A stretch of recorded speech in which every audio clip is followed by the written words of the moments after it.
Soyez bénis. Rock Productions vous présente un programme d'enseignement donné par le révérend Marc-Antoine Jambé, président de la communauté évangélique Le Roc de Côte d'Ivoire.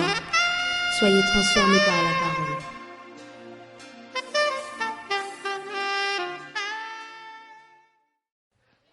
Voilà, qui est content d'être dans la présence de Dieu, qui lève la main, qui fasse ça. Voilà, c'est la meilleure des présences. Jean chapitre 1, le verset 12 à 13. Jean chapitre 1, le verset 12 à 13. J'aimerais avoir un candidat ou une candidate pour la lecture. Mais, je veux un candidat, une candidate différente des lecteurs habituels. Toi, tu es habituel? Toi, tu es inhabituel. Connais. On dit habituel, tu lèves la main. Comme habituel là, il y a ta photo qui est là comme ça pour dire que Dieu te bénisse. Une non habituelle ou un non habituel. Merci ma soeur. Ton invité. D'accord, ok ma soeur, on va prendre un invité. L'invité veut lire, hein? Ma soeur, on acclame le Seigneur pour l'invité. Oui ma soeur, vas-y. Jean chapitre 1, les versets 12 et 13. Mais à tous ceux qui l'ont reçu, à ceux qui croient en son nom, elle a donné le pouvoir de devenir enfants de Dieu, lesquels sont nés. Oui. Vas-y ma soeur, 13. Non du sang, ni de la volonté de la chair, ni de la volonté de l'homme, mais de Dieu. Amen. Seigneur, s'il te plaît, bénis ta parole ce matin. Merci pour ces acclamations pour ta parole. Que Dieu soit béni dans ta vie, mon frère, ma soeur. Ce matin, je veux parler et conclure notre programme de 49 jours de filiation. Mais je veux commencer par nous faire comprendre le sens que Dieu donne à être son enfant. Dis Amen. Vous savez, ce texte commence par le livre de Jean au chapitre 1, le verset 1. Et Jean nous donne cette vérité. Il dit, au commencement était la parole. Et la parole était avec Dieu. Et la parole était Dieu. Tout a été fait par elle. Et rien de ce qui a été fait n'a été fait sans elle. En elle était la vie. Ensuite, il nous a dit que la parole a vécu parmi nous, pleine de grâce et de vérité. Et il dit, nous avons vu cette parole travailler. Et nous avons reçu de cette parole-là, grâce sur grâce. Et il termine en disant, à tous ceux qui l'ont reçu, à tous ceux qui ont reçu cette parole avec grand P, à tous ceux qui croient en son nom, ça veut dire que cette parole-là, non seulement elle est une parole, mais en plus elle est un nom. Dis Amen. Cette parole est un nom. On dit à ceux qui croient en son nom, elle donne le pouvoir, non pas d'être, mais de devenir enfant de Dieu. C'est très important. Elle nous donne le pouvoir, non pas d'être, mais de devenir enfant de Dieu. Parce qu'il y a une différence entre je suis riche et je deviens riche. Alléluia. Il y a une différence entre je suis guéri et puis je deviens guéri. La différence c'est que quelque part, nous avons un état statique et quelque part, on a un état progressif. On a une avancée de gloire en gloire. On a une destination. Le but de la parole, avec grand P, quel est son nom? Jésus. Au commencement était la parole. Et la parole était avec Dieu et la parole était Dieu. Elle a vécu parmi nous. Et elle a été faite chair. Cette parole faite chair là, c'est Jésus-Christ de Nazareth. Cette parole, quand nous la recevons, ça ne nous transforme pas. Ça dit que ce n'est pas un état statique, mais c'est un état de devenir. Je dis toujours aux gens, quand Dieu est dans ta vie, tu es en train de devenir quelqu'un. Alléluia. Quand Dieu est dans ta vie, tu es en train de devenir quelqu'un. En d'autres termes, le miracle n'est pas seulement, je dis toujours aux gens, le miracle, c'est pas un événement. Le miracle, c'est une vie. Alléluia. On dit, il y a la Coupe du Monde et quand la Côte d'Ivoire va jouer contre tel pays, ça c'est un événement.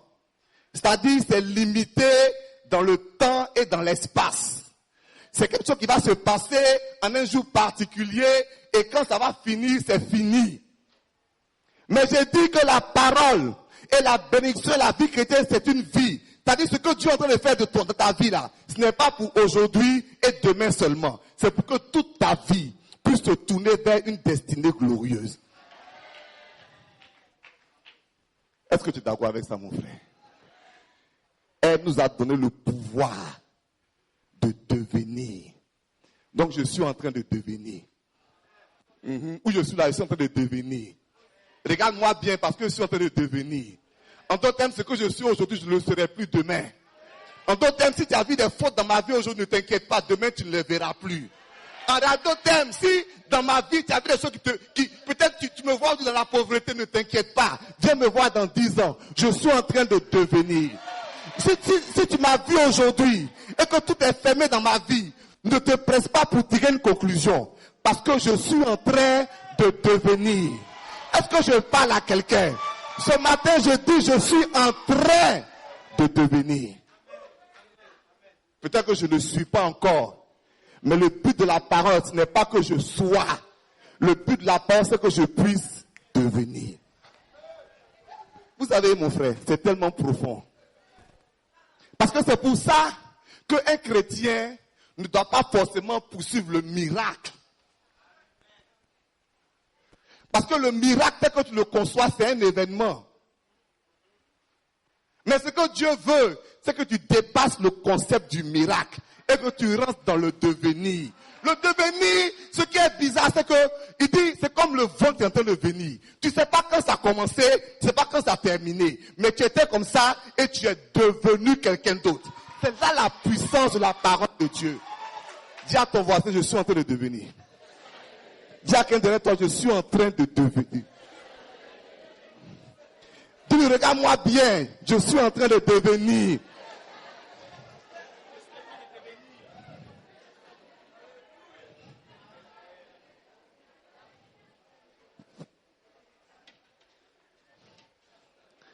Je causais avec un couple de frères et puis je leur disais, vous voyez, pourquoi je crois en la puissance du devenir? Parce qu'il disait un jour ici, on priait pour la bénédiction matérielle. Il dit, moi je ne prie pas pour que les riches rentrent dans mon église. Je prie pour que mes chrétiens deviennent riches.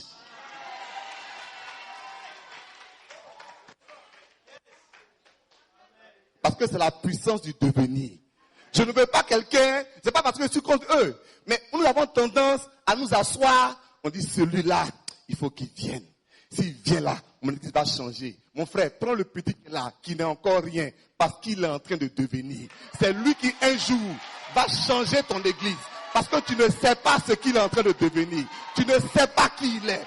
Tu ne sais pas ce que Dieu a mis en lui. Tu ne sais pas où il va. Mon frère, hey!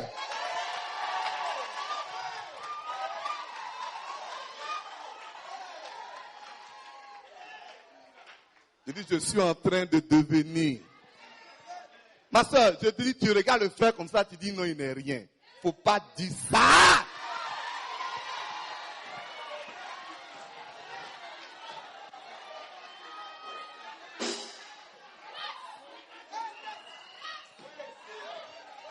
Il est en train de devenir.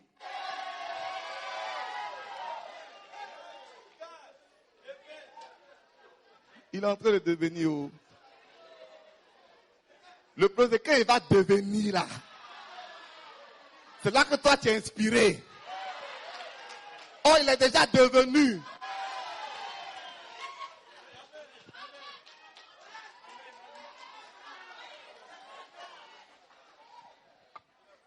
C'est pourquoi la Bible dit que nous qui croyons en Jésus, nous sommes transformés de gloire en gloire.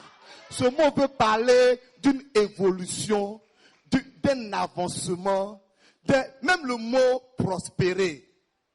Ça veut dire avancer sur le chemin. C'est ce que ça veut dire littéralement en grec. Ça ne veut pas dire je prospère, demain je suis milliardaire. C'est pas ça. Ça veut dire que je suis en train d'aller quelque part. je suis en train d'aller vers une direction. Et c'est pourquoi l'homme de Dieu a dit, bien-aimé, je souhaite que tu prospères à tous égards. Que dans ta vie financière, dans ta vie professionnelle, dans ta vie spirituelle, dans ta vie sentimentale, quand on te voit, tu es passé du point A au point B, au point C, au point D, au point E, parce que tu es en train de devenir.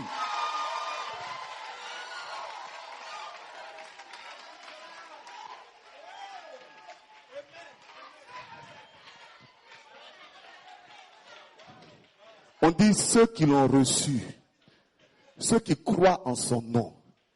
Elle a donné quoi? Le pouvoir de devenir. C'est-à-dire qu'il y a des gens qui veulent devenir, mais qui ne peuvent pas devenir. Mais ce n'est pas ça. Parce qu'ils n'ont pas le pouvoir de devenir. Ils veulent devenir. Ils chantent qu'ils vont devenir. Ils ne veulent plus boire.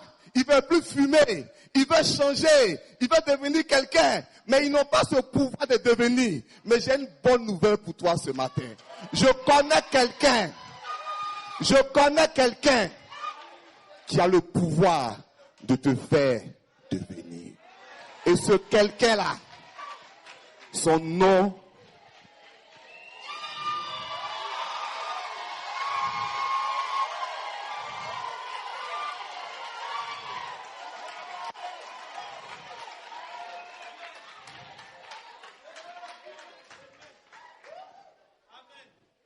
il s'appelle Jésus de Nazareth.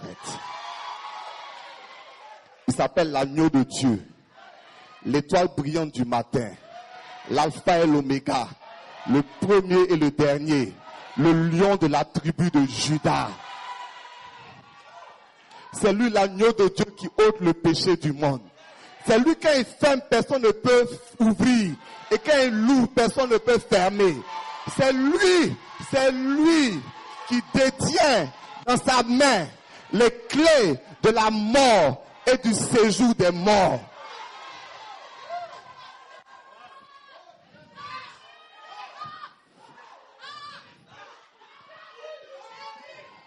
Je suis en train de devenir.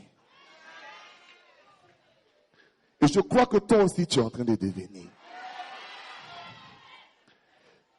On dit, chaque fois que la parole de Dieu est prêchée, c'est une semence qui rentre en toi. C'est quelque chose qui est en train de te transformer. Et quand Jésus voulait expliquer ça, il dit, vous ne comprenez pas très bien.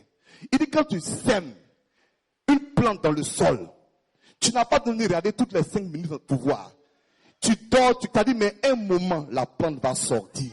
Pourquoi? Parce que ce qui a été semé dans la plante est en train de devenir. C'est en profondeur. C'est pas à la surface. Les gens ne le voient pas. Toi, tu ne le vois pas aussi.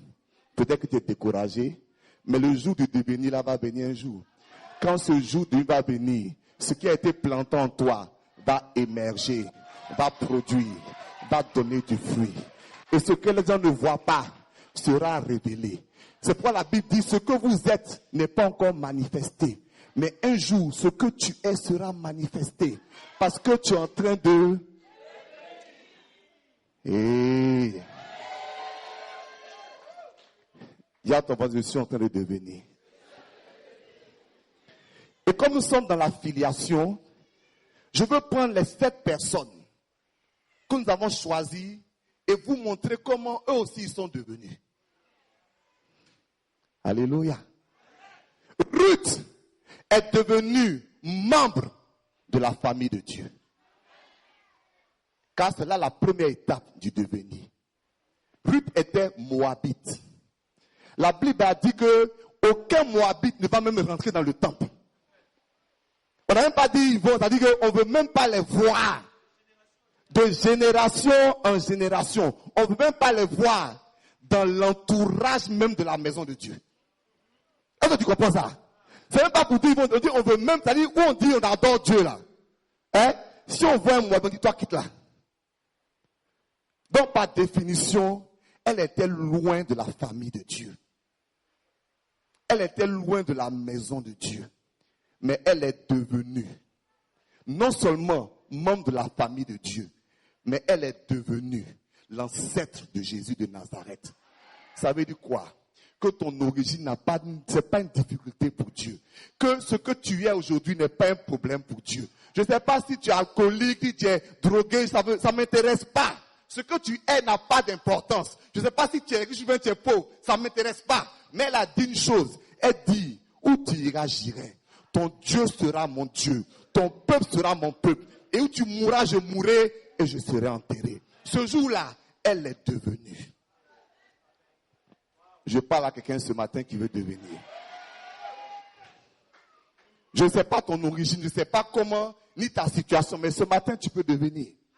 En croyant et en mettant ta foi dans le Dieu d'Abraham, d'Isaac et de Jacob. Ce n'était pas le Dieu des Moabites. Est-ce que tu me comprends? Ce n'était pas le Dieu des Moabites. Mais elle a rencontré quelqu'un qui connaissait le véritable Dieu. Et elle dit, ce Dieu-là, il faut que je le suive aussi. Et ce jour-là, elle est devenue membre de la famille de Dieu. Josué est devenu possesseur du territoire divin. Car lorsque Dieu te fait devenir membre de sa famille, c'est qu'il a un territoire pour toi. Tu ne vas pas rentrer cadeau dans sa famille. Il a un territoire pour toi. Et il dit à Josué, il dit, écoute-moi, je ne sais pas, peut-être en Égypte, tu as marché, rien ne va se passer. Si tu vas en Europe, tu vas marcher, rien ne va se passer. Mais j'ai une promesse pour toi. Si seulement tu arrives à Canaan, dis à ton voisin, si seulement tu arrives à Canaan, tout lieu que va fouler la plante de ton pied, je vais te le donner. Tout lieu que va fouler la plante de ton pied, parce que Canaan, c'est ton territoire. Peut-être c'est pas le territoire de quelqu'un, mais Josué, je t'ai aimé, tu es devenu mon enfant. Je vais te donner un territoire. Je crois que Dieu te donne un territoire ce matin. Je crois que Dieu te donne un lieu. Dans ce lieu-là, si tu touches seulement, vous savez, ça peut être un territoire professionnel. En d'autres temps, quand tu arrives dans cette entreprise-là, tu deviens un homme, une femme incontournable. Pourquoi? Parce que c'est ton territoire. Les gens vont faire des plans pour t'enlever. Ils vont voir le directeur général. Mais quand ton nom arrive, ils disent, moi, je ne veux pas le laisser. Parce que c'est son territoire. Vous savez, quand c'est ton territoire, là, tout lieu que ton pied touche, il y a une onction qui te suit. Il y a une grâce qui te suit. Il y a une autorité qui te suit. Parce que c'est ton territoire. Mon frère, cesse de lorgner sur mon territoire. Il faut chercher pour toi. Dieu a pour toi. Dieu a pour toi. Dieu a pour toi. Et si tu es son enfant, il va te donner pour toi. Arrête de regarder pour moi, oh. Arrête pour ton frère. Il y a pour toi. Dis à ton voisin, il y a pour toi. Quand tu vas arriver là-bas, là, tout lieu que ton pied va toucher là, ça va être pour toi.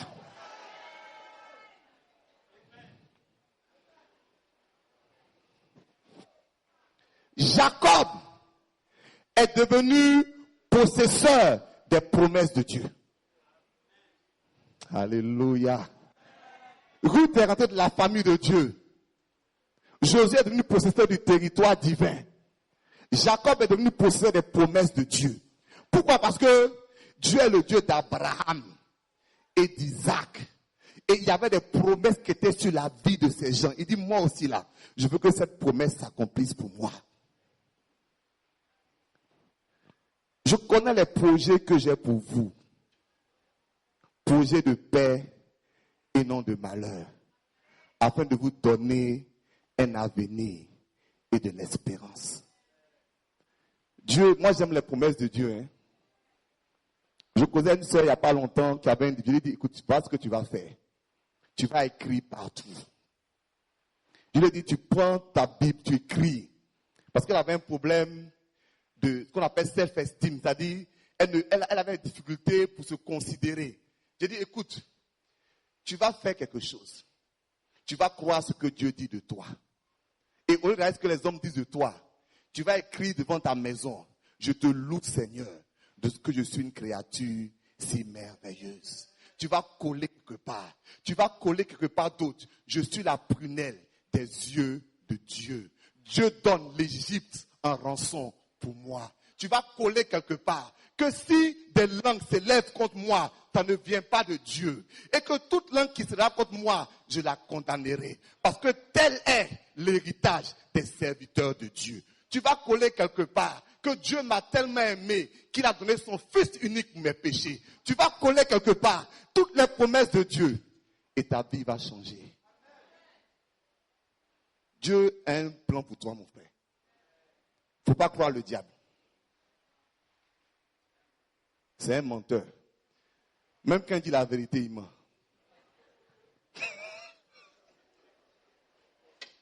L'aime pas qu'il m'amuse. Mais il a vu que Jésus dit, il est écrit. Ou bien, que les anges vont te porter. C'est vrai ou c'est faux? C'est vrai. Mais il ment. Il dit à Adam et Ève, il dit, est-ce que Dieu vous a vraiment dit? Donc, il dit la vérité. Dieu a dit. Mais il ment. Parce que derrière ça là, son motivation est complètement tordue. Il veut te détruire. Il veut te faire du mal. Il te ment. Mais la promesse de Dieu est vérité, mon frère, ma soeur. Et j'espère que ce matin, tu pourras rentrer dans la promesse de Dieu. Ce que Dieu a pour toi de merveilleux, de spécial.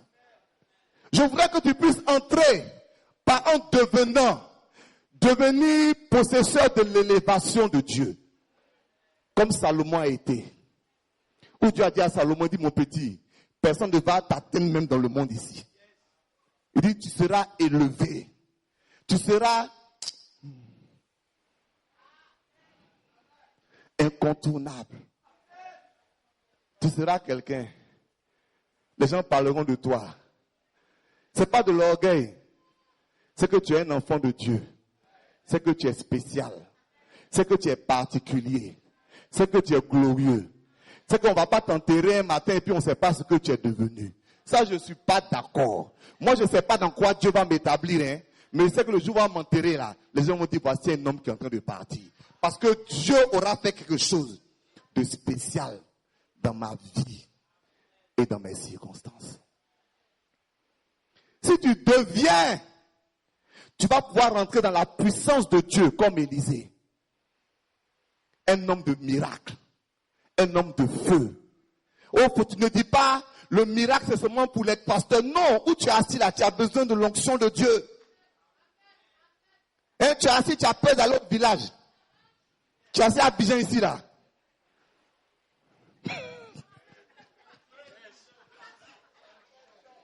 Dis à ton frère qu'il y a un choc.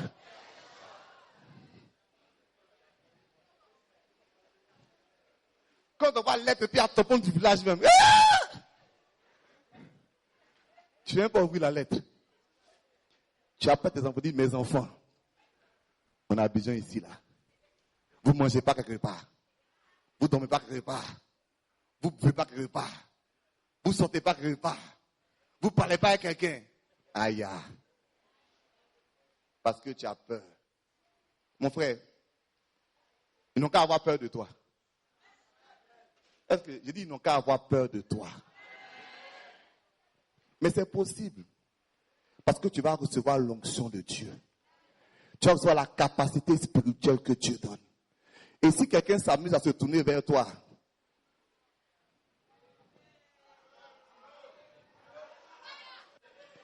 je dis toujours aux gens, quand le diable m'attaque, je lui dis toujours, mon gars, tu as choisi la mauvaise personne.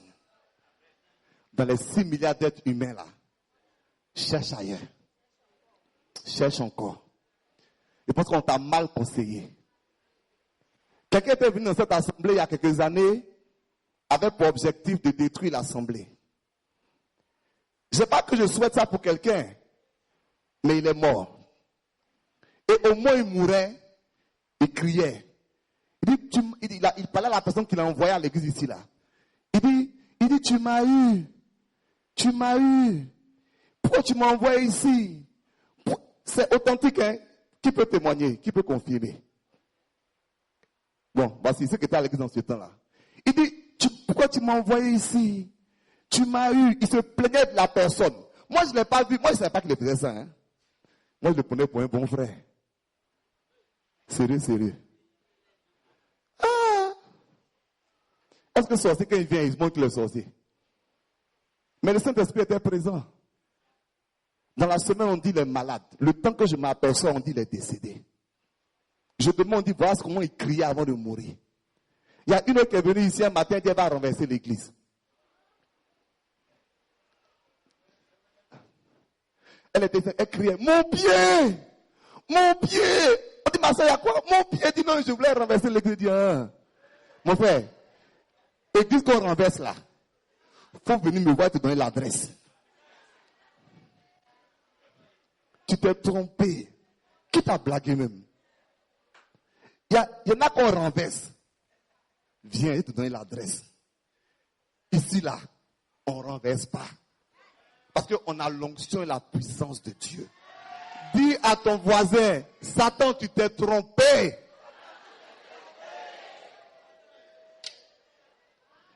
Les gens qu'on attaque là, il y a beaucoup à Abidjan.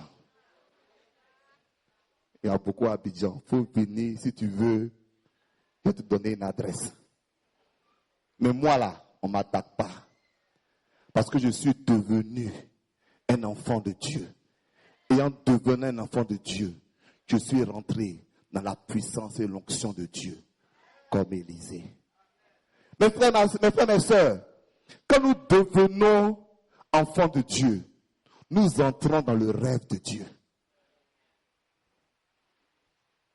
Comme qui? Comme Joseph. Dieu lui a donné un rêve.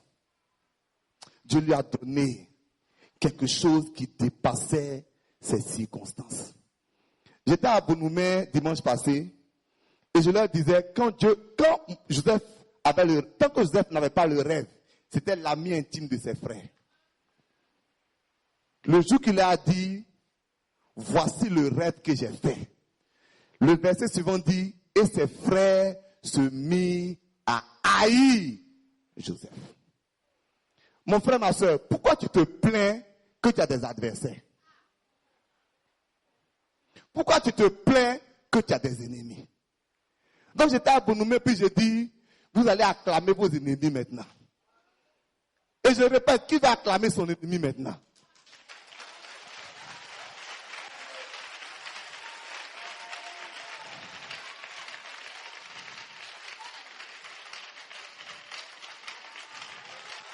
Ouais, il faut lui dire merci, oh, merci. Merci d'être contre moi, oh, merci.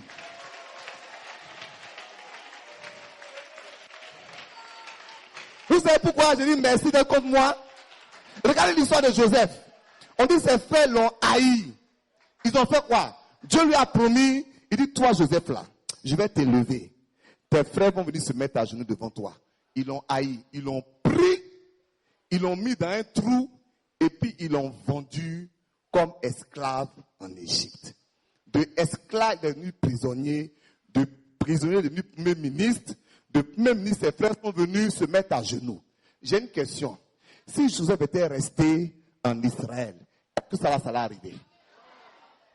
Qui a envoyé Joseph en Égypte?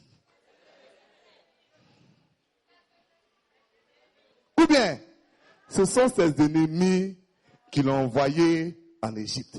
Il pensait qu'il lui faisait du mal, mais en réalité, il le projetait dans sa destinée. Donc il dit acclame tes ennemis, c'est sérieux. Parce que quand un enfant de Dieu, les gens sont contre lui, ça ne va pas que notre lui fait du bien. Chaque fois que tu fais quelque chose contre moi, Dieu va tourner ça en bien. C'est pourquoi quand ses frères sont venus, et puis Joseph leur a dit, il dit c'est moi Joseph. Il était les a fait, vous avez fait pourquoi? Vous lui faites du mal, Dieu a tourné ça en bien. Il va dire merci beaucoup, grâce à vous Dieu, je suis premier ministre en Égypte. Merci, oh, merci.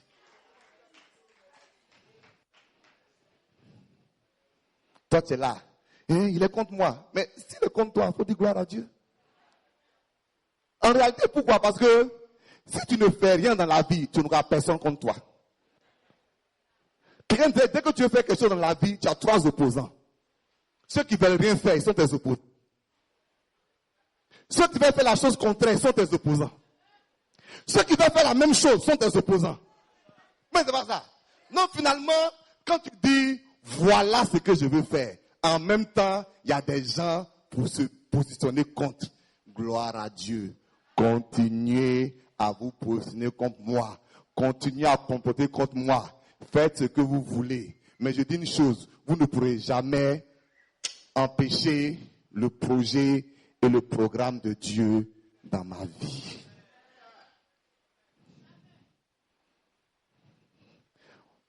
Moi, j'ai fait un rêve. J'espère que toi aussi, tu as fait un rêve. J'espère que toi aussi, tu fermes les yeux, tu te projettes et tu te dis, un jour, Dieu va faire ça dans ma vie. Un jour, Dieu va réaliser cela dans ma vie. Peut-être que quand tu parles de ça, les gens disent, faut me donner le nom de dealer là. Ou tu prends drogue là, faut me donner et prendre aussi. Parce que vraiment, est-ce que tu es sûr que tu es normal? Mais il ne faut pas t'inquiéter. C'est parce que tu es en train de devenir que Dieu va réaliser ton rêve. Je vais terminer par la vie de Timothée.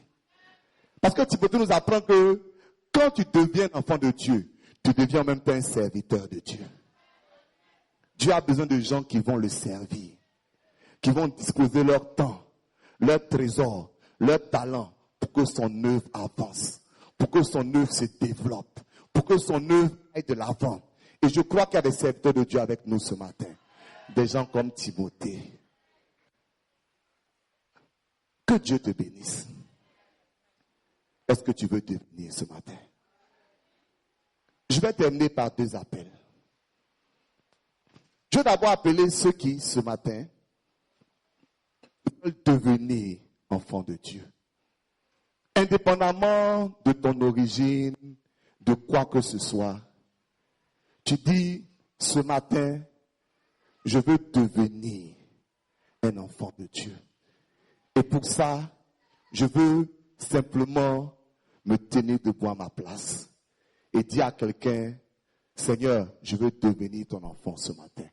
Si c'est toi, tiens-toi debout, puis je vais prier pour toi.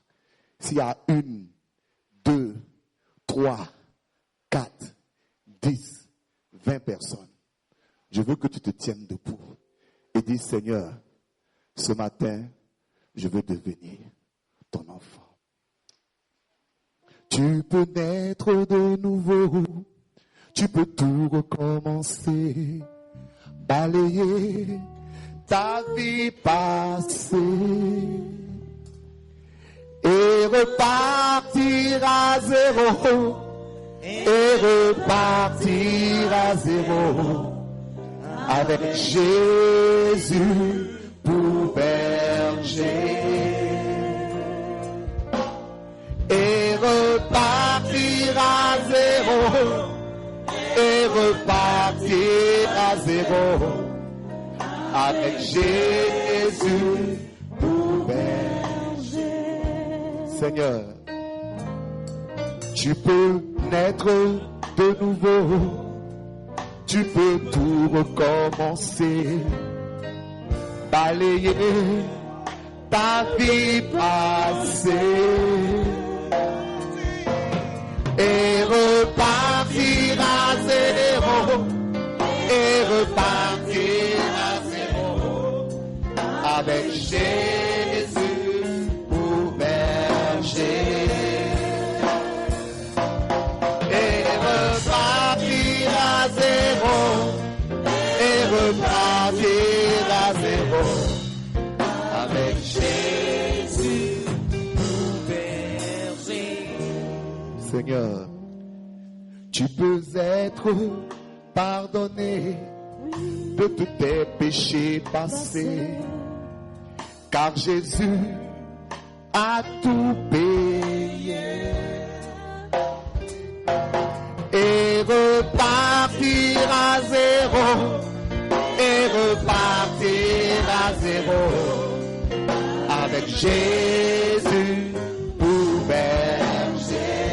Et repartir à zéro, Et repartir à zéro, et repartir à zéro, avec Jésus pour berger. Je voudrais te demander simplement, comme nous sommes nombreux, tu vas lever la main vers le ciel si tu veux. La Bible dit lever des mains pures vers Dieu. C'est juste un signe d'abandon, un signe de reconnaissance à Dieu. Donc fais-le s'il te plaît. Et je vais prier pour toi. Merci ce matin, Seigneur, pour toutes ces personnes qui veulent faire ce pas de devenir. Devenir. Seigneur, la puissance de l'évangile est une puissance du devenir. Oh, je te supplie que cette puissance rentre dans nos cœurs. Que ceux qui ont besoin d'un engagement total pour toi puissent le faire ce matin au nom de Jésus. Que ceux qui hésitent encore dans leur vie puissent être fortifiés et s'engager totalement, dit Jésus de Nazareth. Tu seras mon Dieu, mon Seigneur et mon Roi, parce que je veux devenir. Donne-moi le pouvoir de devenir. Donne-moi la capacité de devenir. Donne-moi la force de devenir. Donne-moi de triompher de mes faiblesses, parce que je veux devenir. Donne-moi de triompher de mes limitations, parce que je dois devenir. Donne-moi de triompher de mes ennemis, parce que je dois devenir. Donne-moi de triompher de mes oppositions familiales, parce que je dois devenir. Donne-moi, Seigneur, d'entrer dans ta prospérité. Projette-moi dans la dimension que tu as pour ma vie. Projette-moi dans la réalisation du projet que tu as pour moi. Bénis-moi ce matin, dans le nom de Jésus. Amen. Tu peux acclamer le Seigneur, s'il te plaît.